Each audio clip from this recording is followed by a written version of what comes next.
예, 이제 식스 시그마의 두 번째 단계인 디마이 프로세스의 두 번째 단계인 이제 measure에 대해서 얘기를 해볼게요. 결국에는 이제 이 measure 단계는 두 번째 단계로서 그 현재 프로세스에 대해서 결정을 하고 평가하는 데 목적이 있습니다.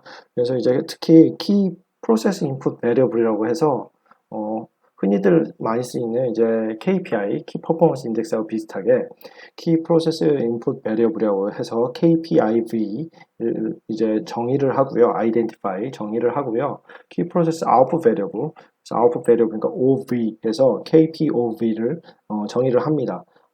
아셨죠? 그래서 이제 KPOV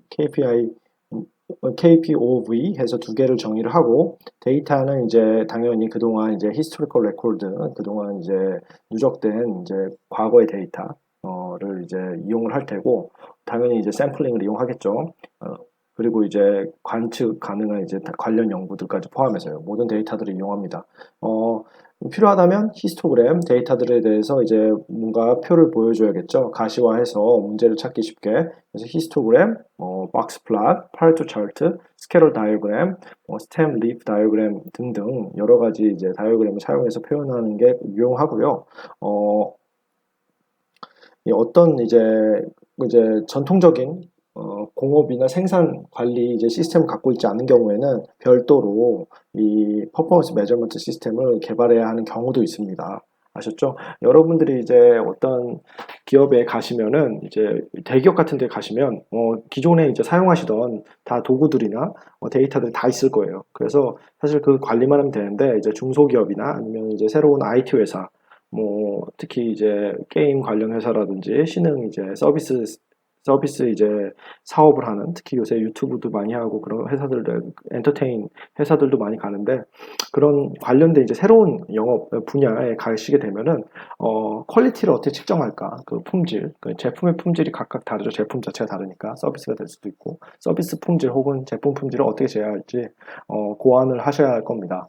뭐 크게는 원칙적으로 다르지 않아요. 뭐 만족도 같은 걸로 측정하셔도 되고 아니면 들어간 노력 대비 나중에 창출된 수익으로 측정하셔도 되고요. 예, 하여튼 이게 굉장히 중요합니다. 측정을 어떻게 하느냐. 그렇기 때문에 매저먼트 단계가 결국에 중요하다.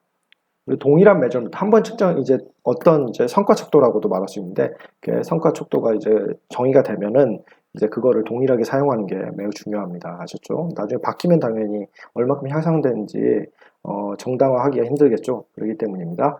예, 요구사항 당연히 이제 밸류 스트림 매핑 같은 걸로 해서 혹은 플로우 차트로 해서 프로세스에 대한 이해를 하셔야 되고요. 이미 전 단계에서 프로젝트 단계에서 디파인을 하셨잖아요. 정의를 하셨고 분석을 하셨잖아요.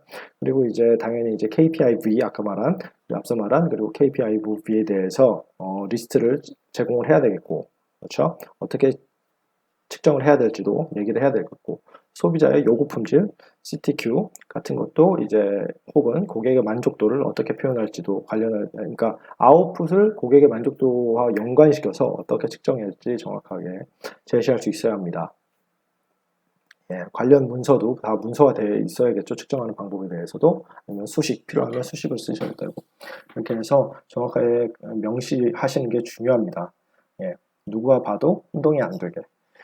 예. 그래서 이제 팀은 이제 다음과 같은 이제 질문에 반드시 이제 응답을 할 수 있어야 된다 해서 이제 혹시나 준비가 제대로 됐는지 체크할 수 있는 이렇게 체크리스트가 있어요. 그래서 데이터가 어디서 왔는지 예, 설명할 수 있어야 되고 어떤 데이터가 수집되어야 되는지 명시할 수 있어야 되고 얘기해서 이제 알아야 되겠고 이 매저먼트 시스템을 어떻게 유효성을 어떻게 검증할지에 대해서도 동시에 생각해야 됩니다. 그러니까 이 단계에서 소비자를 포함시켜서 사실은 그 서비스 만족도를 이렇게 측정합니다. 그렇게 설득시켜도 되고 아니면 챔피언한테 다 허가를 얻어서 미리 이런 퍼포먼스 매저먼트를 이용할 건데 이게 탐리적이고 타당하다라는 걸 이제 허락을 받는 게 중요해요. 나중에 막 측정 성과가 이렇게 해서 좋아졌습니다 했는데 왜 그 성과 척도를 사용했습니까? 라는 질문이 나면 매우 난감합니다. 아셨죠? 결국에 그 성과 척도를 높이기 위해서 노력을 할 건데 어떤 특정 성과 척도를 높이기 위해서 노력을 할 건데 그거를 인정받지 못했어요. 그러면 그동안의 노력이 허사가 되죠. 그렇기 때문입니다. 그래서 그래서 아까 전에 말했잖아요. 이게 식스시그마 프로젝트 자체가 챔피언으로부터 권한을 이행받아서 이제 진행하는 것 자체가 중요하다라고 했죠. 그렇기 때문입니다. 예. 보통 그래서 패널 같은 분들도 모시고, 그렇죠. 외부 인사를 모셔서 이거 합리화시킨다던가, 예, 그렇죠. 그렇게도 합니다. 그리고 이제 인업한 데이터, 충분한 데이터를 모아서 통계적으로 유의한 결과를 낼 수 있도록 해야겠죠. 그렇죠?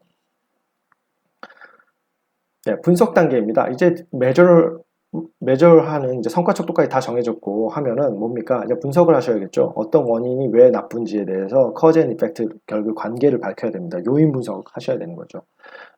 제일 가장 이제 그래서 그 원인을 찾고 원인을 해결해 나가는 과정이 애널라이즈입니다.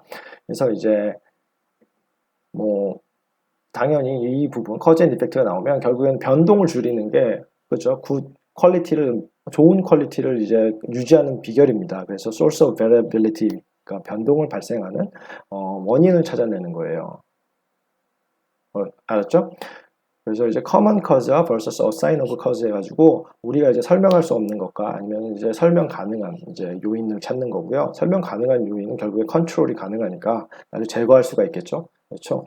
그래서 이제 툴은 뭐를 쓰냐? 컨트롤 차트, 하이포테시스 테스팅, 검정 통계 하셨죠? 우리 공업 통계 리뷰하실 때 많이들 했죠. 컨피던스 인터벌을 사용하실 수도 있고, 리그레션 모델도 언급을 이미 했습니다. 페일리어 모델, 뭐 신뢰성 공학 이용하셔도 되고요. 아니면 이펙트 어널리시스 해가지고 효과 분석을 하셔도 됩니다. 그리고 추가적으로 디스크리트 시뮬레이션, 그런 시뮬레이션 사용하셔도 돼요. 아셨죠? 참고로 이제 다음 학기죠. 다음 학기 4학년 때 시뮬레이션 과목이 있습니다. 시뮬레이션 과목을 들으시는 걸 강력히 추천드려요. 왜냐면은 지금 가장 현업에서 사용되는데 결과적으로 수리적인 모형에 한계가 있습니다. 엄청 복잡합니다. 실제 시스템은 공장에 가시면은 수리 모형으로 단순화하기에는 너무나 복잡해요. 그래서 시뮬레이션 기법을 많이 사용합니다. 최신 기법이죠. 최신 기법. 뭐 가상 환경 시뮬레이션 게임도 많이 하시는데 가상 환경에서 그 시스템에 대해서 프로세스 구현해보고 요인을 나중에 이제 어떤 요인이 문제다라고 하면 그 부분의 변화를 하면 어떤 가능성이 나타날 것인가에 대한 평가를 시뮬레이션 통해서 미리 해볼 수가 있어요. 그럼 시스템 우리가 지금 이제 해결하고자 하는 문제 해법이 어떤 결과를 가져올 것인가 공장에서 실제로 운영하기 전에 사전에 이제 결과를 예측할 수 있습니다. 그래서 인텔 같은 대기업 제 친구들한테도 다 물어보면 인텔 같은 대기업 이미 뭐 시뮬레이션 팀이 따로 별도로 있어요. 그래서 대기업들은 다 시뮬레이션 팀이 있기 때문에 이런 시뮬레이션 기법을 배워 나가시면 산업공학도만 배웁니다. 시뮬레이션을 통한 이제 분석은 이제 다른 쪽에서 말하는 시뮬레이션과 많이 달라요. 그래서 시스템 자체를 구현화시키고 성능을 예측할 수 있는 시뮬레이션 기법, 그거에 대해서 얘기하는 거기 때문에 산업공학 이외에는 배울 수 없는 과목이기 때문에 다음 학기 되면은 이제 많이들 이제 수강하시길 바랍니다. 나중에 이제 이때 놓치면 평생 배울 기회 거의 없어요. 그래서 이제 배우시길 권장드리고, 이제 제 친구들도 결국에는 이제 시뮬레이션 기법을 결과적으로 많이 사용한다라고 하더라고요. 컨설팅 업체에서도 많이 사용합니다. 시뮬레이션 기법. 뭐 최신 기법이니까 그렇겠죠. 뭐 현재는 이제 제 연구 분야라 잘 이쪽으로 알기도 하지만은 현재는 인공지능 AI까지 테크닉까지 이제 이용을 해서 시뮬레이션 안에서 구현을 합니다. 굉장히 발전되어 있고 기회가 될 때 추가적으로 또 설명해 드리도록 할게요. 식스 시그마 이제 애널라이즈 단계. 그래서 이제 이 단계에서는 다음과 같은 체크리스트 질문에 대해서 답할 수 있으면 됩니다. 어떤 질문이냐? What opportunities are going to be targeted for investigation in the improved step? 그래서 이제 어떤 opportunity, 그러니까 어떤 기회를 우리가 이제 타겟할 수 있느냐? 아셨죠? 그러니까 문제점이 어디냐? 문제점이 어디고 우리가 해결할 수 있는 요인이 뭐냐? 그 말입니다. 결국에는. 그렇죠? 그리고 어떤 데이터가 what data 해가지고 an analysis support that investigating targeted opportunity and improving or eliminating them will have the desired outcome on the KPOV and customer CTQs. 맞죠? 그리고 that were the original focus of project 해서 결국엔 어떤 데이터와 어떤 분석이 이 opportunity를 발견한 것을 서포트할 수 있는지, 그렇죠? 그리고 이제 제거를 한다면 어떤 효과를 가져올 수 있는지에 대해서 그 근거를 마련하셔야겠죠. 아셨죠? 그러니까 아까 전에도 말한 대로 통계 분석 기법이라든지 시뮬레이션 기법들을 사용하셔서 자기의 주장, 우리 이 팀의 주장을 서포트할 수 지지할 수 있어야 합니다. 알죠? 그리고 이 프로젝트 스코프를 넘어가는 경우가 있어요. 범위를. 그렇죠. 뭐 여러 개를 발견했어요. 우연치 않게. 그러면 어떤 이제 다른 오퍼튜니티들이 존재하는지, 예. 그리고 이제 추가적으로 향해질 수 있는지, 아니면 추가적으로 왜 못할, 이번에는 여기까지만 하고 다음번에는 어떤 걸 할 수 있는지 그런 것도 겸사겸사 이제 발견할 수도 있고요. 그리고 왜 그런지도 얘기를 해야겠죠. 리스트를 다 만들어서. 그럼 이제 다음 기회에 다시 뭐 중첩 때는 일을 안 해도 되죠. 다음 기회에. 그 다음 프로젝트 할 때는 이 지난번에 못한 걸 이번까지 이제 스코프를 딱 말하고 지난번에는 뭘 했었다. 이번에는 그거에 이어서 이 부분을 더 개선하기로 한다라고 저스티파이 할 수 있죠. 정당화 시킬 수 있다는 말입니다. 아셨죠? 네. 그리고 이제 프로젝트가 이제 그러니까 현실적으로 가능한 프로젝트를 해야 되잖아요. 그래서 이 프로젝트를 현실적으로 계속 on the track이라고 하면은 계획대로 가고 있는지입니다. 시간에 맞 respect to time이잖아요. 주어진 시간 내 스케줄에 맞춰서 이제 제대로 향하고 있는지, 그리고 기대되는 성과는 무엇인지, anticipated outcome, 기대되는 성과는 무엇인지를 계속 꼼꼼히 체크할 수 있는 단계이기도 합니다. 네. 그리고 만약 추가적으로 리소스가 필요하다면 자원들, 뭐 인력이다, 아니면 비용이다, 그런 게 있다면 또 추가적으로 분석을 해서 요구할 수도 있겠죠. 네. 이제 뭐 3개월짜리 힘들겠지만 뭐 6개월, 뭐 1년 단위 프로젝트면요. 그럴 가능성도 있죠. 예. 거기까지 하고 이제 improve 스텝이에요. 그러니까 이게 마지막 직전 단계죠. improve니까. 예. 그래서 이제 process redesign to reduce bottlenecks. 결국에는 뭐 대기가 발생하는 캐파시티를 결국에는 막고 있는 그 부분을 개선시키는 거잖아요. 그렇죠? 뭐 기계가 다 뭐 하루에 100개씩 처리할 수 있는 기계들이 연속되는데 1번 기계는 100개씩 처리하고 그다음 2번 기계를 간다고 쳐요. 그 물품이. 근데 2번 기계는 50개밖에 처리를 못 합니다. 3번 기계는 또 100개를 처리할 수 있다고 쳐요. 그러면 그 공장에 있는 생산량은 결국 50개죠. 왜냐면 두 번째 기계가 50개밖에 처리를 못하니까 말 그대로 다 바틀렉이 두 번째 기계죠. 그런 부분에 대해서 두 번째 기계를 새로 대체한다던가 그렇게 리디자인, 새로 설계를 한다던가 그렇게 되겠죠. 프로세스 자체를. 그렇기 때문에 이 improve에서는 그 이제 리디자인을 하는, 재설계를 하고 개선을 하는 단계입니다.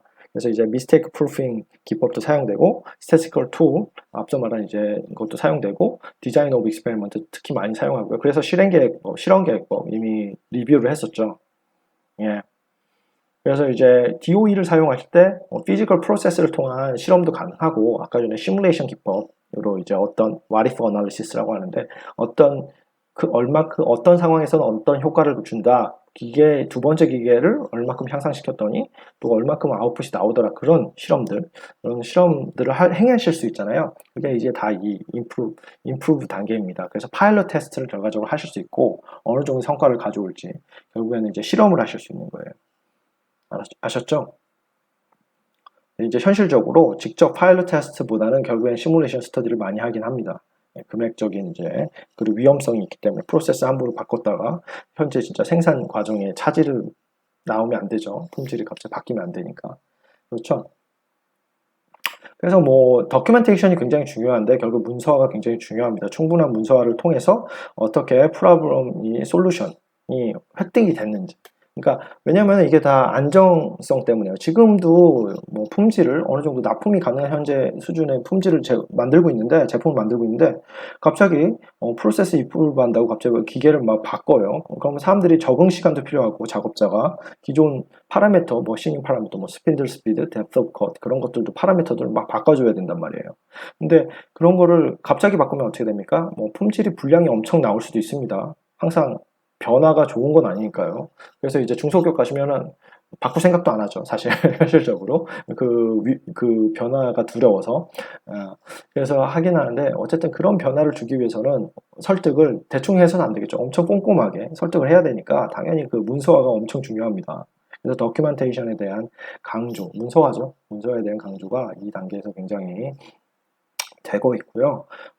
특히 이제 파일럿 테스트에 대한 결과 분석, 그렇죠?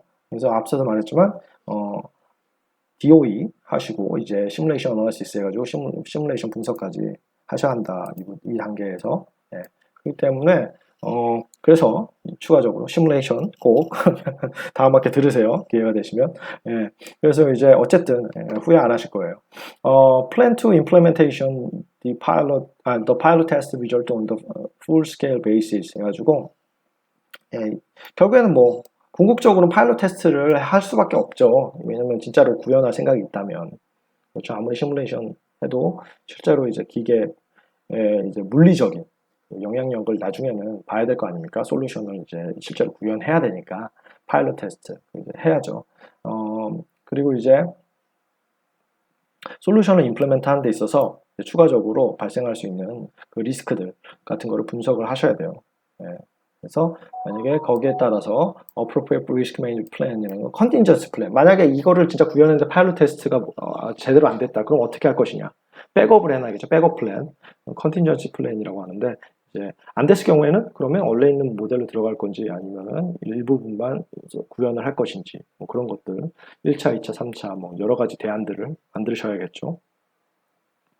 예, 마지막 단계입니다. 컨트롤이에요. Complete all remaining work on the project. 여기는 결국에는 프로젝트를 이제 마무리하는 겁니다. 그래서 이제 provide the process owner with the process control plan. 예, 이렇게 해서 결국엔 이제 생산 계획 주라는 거예요. 만약에 솔루션 나온 거에 대해서 이제 아예 구현이 돼서 이제 생산을 해야 되니까 컨트롤을 어떻게 이렇게 뭐 생산 계획도 주고 문제가 생겼을 때는 어떻게 대처해라는 그런 문서 주고 트레이닝 도큐멘트 줘서 직원들 교육도 시켜야 되고 그렇죠? 그리고 그 모니터링 이제 계속 이제 앞으로 계속 사용을 하는 거니까 이제 솔루션 아예 구현을 돼서 그걸 대해서 모니터링 하는 겁니다. 그렇게 하시면 돼요. 컨트롤하고 모니터링하고 비슷하게 생각하시면 됩니다. 예. 그리고 만약에 필요하다면 현재 사용하고 있는 거랑 뉴 프로세스를 이제 적응시키기 위한 트랜지션 플랜도 혹은 마이그레이션 플랜도 같이 제공을 해라. 아셨죠? 예. 그래서 이제 그 컨트롤 플랜에서 이제 던지셔야 될 질문의 리스트를 이렇게 확인해 보면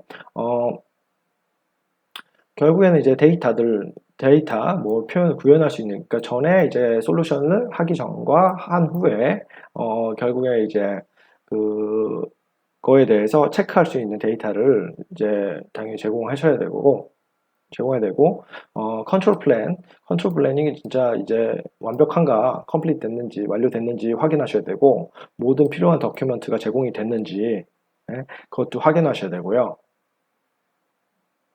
예, 그리고 이제 뭡니까? 그리고 나서 이제 그 교훈들 여러 가지 문제가 있거나 조치 사항이 있거나 앞으로 해야 할 사항들이 있다면 다 요약해서 제공이 해야 되고 그리고 다른 이제 오퍼튜니티 맞죠? 프로젝트에서 다 다룰 수가 없으니까 다뤄주지 못하는 오퍼튜니티들, 요인들, 추가적 요인들, 개선 사항들 그런 것들을 다 정리해서 넘겨줘야겠죠.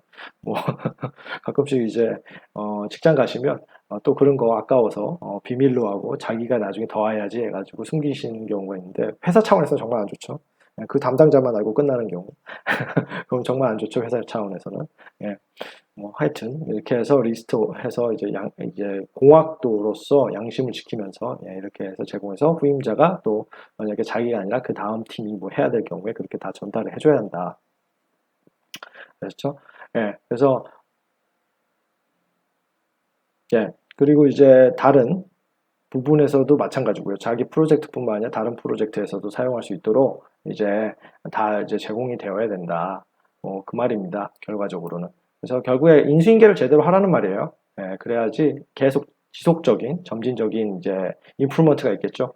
예, 일반적으로 이제 품질관리팀이나 아니면 생산관리팀이나 그런 게 결국 뭐 본부에 있거나 하는데 일단은 큰 업체가 아니라면 보통 계속 같은 팀이 합니다. 하지만 이제 뭐 GE나 뭐 현대나 그런 큰 업체들 그런 데는 뭐 팀이 한두 개가 아니죠. 팀이 한두 개 아니고 담당자 분들도 한두 명이 아니기 때문에 진짜 막 사이트별로 수십 개의 임프루브먼트 그 프로젝트가 진행이 됩니다. 그럴 때는 인수인계를 정확하게 하셔야 다음 팀이 또 왜냐면 그때 가능한 팀이 또 다음에 할 거니까 시간에 맞춰서 스케줄이 되는 팀이 그러니까 그때 맞춰서 인수인계를 잘하는 게 필요하다.